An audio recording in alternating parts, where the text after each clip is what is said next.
Okay, it's time for video number 3, going next level with Flipgrid. And Flipgrid has embedded inside of the platform some really great things that you can do. So let's say that you've been using Flipgrid with your students, things are going well, and you're running out of ideas or want to have someone help you with some other ideas. We can come up here to the top to Discovery. And here's where we can discover some ideas that we can add as topics to any of our grids. So I might come down here to audience. I always love the middle schoolers, so I'm going to choose middle school. I might choose my topic to be, let's see if there's a foreign language. There's language arts, that's a good one. And let's see what happens here. So here are all the people who are saying, hey, I'm doing something in language arts if you want to check it out. So let's come over here and let's look at Summer Reading Challenge. I haven't seen this one. I'm clicking on it for the first time. And in the Summer Reading Challenge, I can read what they're doing, so there are no special tips to get this topic off the ground. Just add it to one of your grids and start the discussion. So I love this. Let's say I can select a grid. I'm going to add it to Google Summit, and I press add, and it takes me to changing it to kind of customize it for me. So I might change it Summer Reading Challenge, room 205, if that's my room. I might say, beyond have fun, create a book talk on a Flipgrid, show your book as you talk. I wouldn't probably really do that, but I'm just showing you examples. So show your book as you talk. And now I've updated it to meet my needs. Ooh, I want to change it to 30 seconds because I don't like them much longer than that. I can come down here and change all of the stuff that we've talked about in previous videos. And then I can update this topic by clicking in the lower right-hand corner where it says Update Topic. If I come back to my grids and I go to the Google Summit, we're going to see it's right there under Summer Reading Challenge. I've got to always make it active though. It does not do that. By default, it makes it inactive.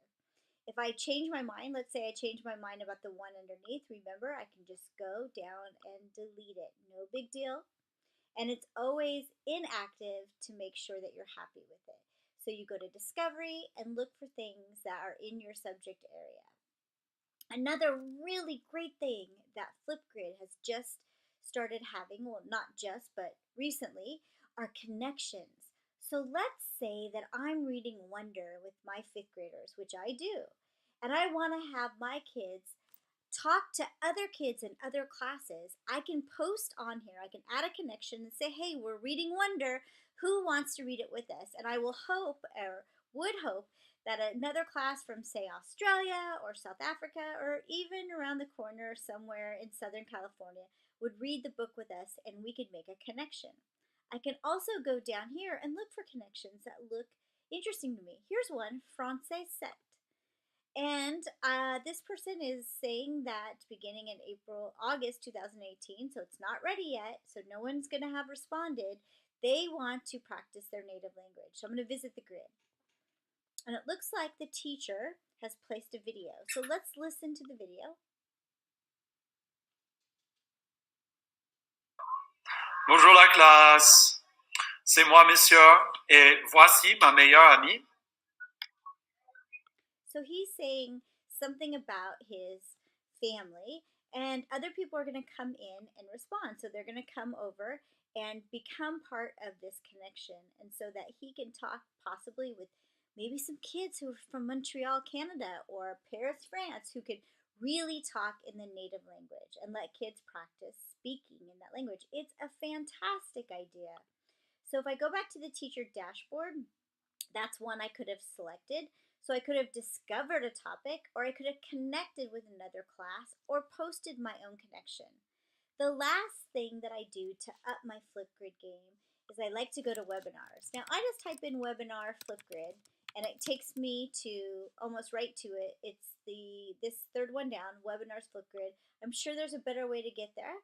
It's just the lazy way I think that I do it. And I go to the webinars and I can look and see if there are any that make me interested in watching. Well, it looks like Trevor McKenzie is doing inquiry using Flipgrid. That could be really good. Journée is talking about presenting with Flipgrid. And oh, this one is for people who want to do sessions, I think. on Flipgrid at local conferences. That might be really interesting if you start to love it the way I do.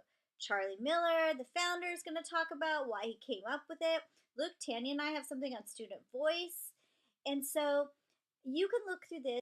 I often will actually put this on in the car and just listen instead of watching because, of course, I'm driving and I'm a safe driver, so I don't watch the videos. But I find lots of ways to get my learning on.